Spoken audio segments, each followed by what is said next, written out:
नमस्कार दोस्तों, मेरा नाम प्रसाद आमोणकर है, रियल एस्टेट कंसल्टेंट और रियल एस्टेट कोच। काफी साल से मैं इस बिजनेस में हूं और जितने भी लोग इस बिजनेस में हैं, जो अभी शुरुआत की है या फिर 3-4 साल से है या फिर एक्सपर्ट है, एक मेन ऑब्जेक्शन जो होता है उनका वो है कि हमें ब्रोकरेज कैसी मांगनी चाहिए और हमें ब्रोकरेज क्लाइंट देगा या डिफॉल्ट करेगा। ये हमेशा से होता आया है, मेरे साथ भी हुआ है।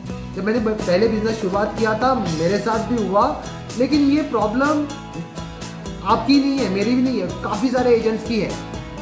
सबसे पहले हमें ये देखना पड़ेगा कि हम इस ब्रोकरेज के वर्थ है या नहीं। तो आप अगर एक रियल एस्टेट एजेंट हो और आप एक ब्रोकरेज मांगते हो, 2% ब्रोकरेज हो या 3 हो या 5% हो या 1 मंथ रेंट ब्रोकरेज हो या 2 मंथ्स का रेंट ब्रोकरेज हो, क्या आप इसके हकदार हो या नहीं।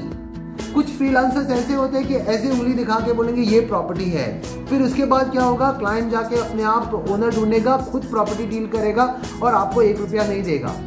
इसमें क्या हुआ कि आपकी गलती हो गई, क्योंकि आपने एक सही सिस्टम फॉलो नहीं किया। जो एक्सपर्ट्स होते हैं वो एक सिस्टम फॉलो करते हैं, उनके पास वो व्हाट्सएप करते हैं, मेल करते हैं, रिकॉर्ड करते हैं, उनका कोई टेलीफोनिक कॉल रहेगा तो ईमेल करते हैं। ईमेल एक बहुत अच्छा तरीका है, बहुत ऑफिशियल माना जाता है कि अब जब आप किसी को ईमेल करते हो, पर्टिकुलरली कोई कंपनी रही तो आप ईमेल करते हो, अपना एक लेटर भेजते हो, वहाँ से एक रिप्लाई आता है कि ठीक है ये हम लोग आपको देंगे। जो क्लाइंट आपका ईमेल पे रिप्लाई नहीं करता है कि ठीक है हम सोचेंगे, या फिर रिप्लाई नहीं करता, वो क्लाइंट आपको कल कहाँ से पेमेंट देगा।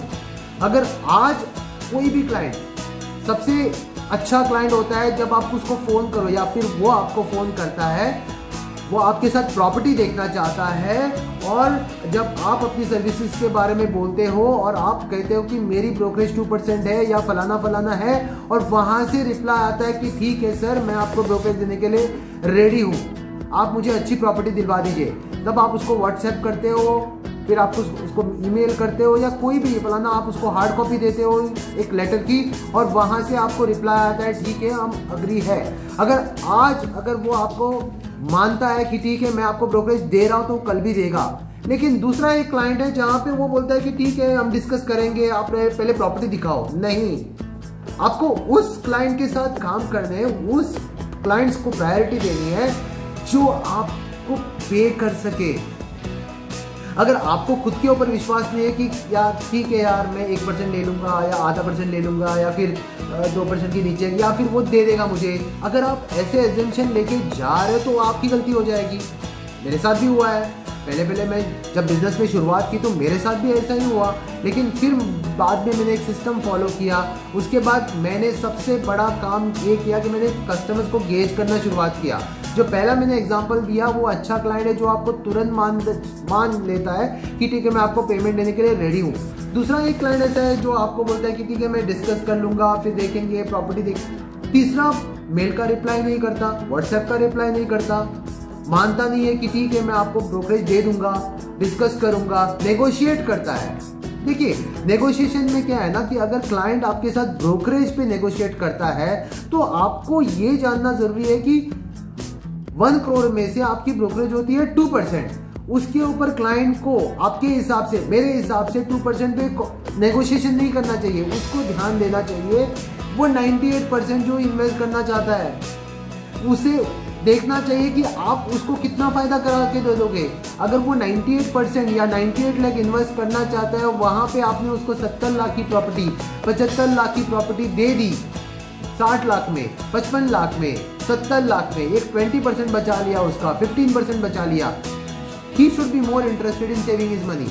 उसे अपना फायदा वहाँ देखना चाहिए, ना कि आपके ब्रोकरेज पे। तो अगर आपकी ब्रोकरेज में अगर वो ज़्यादा जा रहा है तो आपको डिसाइड करना पड़ेगा कि यार मुझे कहाँ पे प्रायोरिटी देनी चाहिए। अगर 15 क्लाइंट एक, या फिर आप मान लो 5 क्लाइंट आ गए दिन में, रेंटल का क्लाइंट आया, आउटराइट का क्लाइंट आया, वहाँ पे 2 लोगों ने कहा ठीक है आपको मैं ब्रोकरेज दे दूंगा, कोई प्रॉब्लम नहीं है सर, प्रसाद जी आप मेरा काम करो, अच्छा डील दिलाओ, कोई कंडीशन नहीं है, मैं आपको GST के साथ आपको पेमेंट कर दूंगा। आप उसको क्लाइंट को प्रायोरिटी दोगे। दूसरा क्लाइंट आया, बोलता है मुझे 5 करोड़ की प्रॉपर्टी चाहिए। पहला क्लाइंट आया 1 करोड़ की प्रॉपर्टी चाहिए, मैं आपको ब्रोकरेज दे दूंगा, आप 2 लाख कमा रहे हो या 4 लाख कमा रहे हो। दूसरा क्लाइंट आया जो बोलता है कि 5 करोड़ की प्रॉपर्टी चाहिए, आपकी कमाई 20 लाख हो सकती है। लेकिन अगर वो क्लाइंट आपको एक्नॉलेज नहीं कर रहा है कि ठीक है मैं आपको ब्रोकरेज दे दूंगा, कोई मेल का रिप्लाई नहीं है, कुछ नहीं है, तो आप किसके पीछे भागोगे? वो 5 करोड़ के क्लाइंट के पीछे भागो या 1 करोड़ के क्लाइंट के पीछे भागोगे? आपको 5 करोड़ वाला क्लाइंट कल को शायद 1 रुपया ना दे, मतलब जीरो, और वो क्लाइंट जो 1 करोड़ का है वो अच्छा क्लाइंट है जो आपको पेमेंट देगा, वहाँ पे 4 लाख कमाओगे। 4 लाख कमाना बढ़िया है या जीरो पे रहना? खाली हवा में 20 लाख होंगे वो जो शायद आएंगे या नहीं आएंगे, आप चांस नहीं ले सकते। और जब ये अमाउंट बड़ा हो जाता है 5 या 10 करोड़, वहाँ पे अब भले आपका वो दोस्त हो या नेबर हो या कोई एसोसिएट हो या कोई बड़ा क्लाइंट हो, उससे आपको एक सिस्टम के द्वारा ये लिखवाना बहुत ज़रूरी है कि आप मुझे अग्री करते हो कि ये 2% का ब्रोकरेज या 3% का ब्रोकरेज आप दोगे, जैसे हमारी डील होती है। तो इसमें मैं क्लाइंट की नहीं गलती मानूंगा अगर आपने आपका खुद का होमवर्क नहीं किया हो। तो आप अपना होमवर्क कीजिए, अपने क्लाइंट को गेज कीजिए, फिर उनके साथ प्रायोरिटी के साथ काम कीजिए।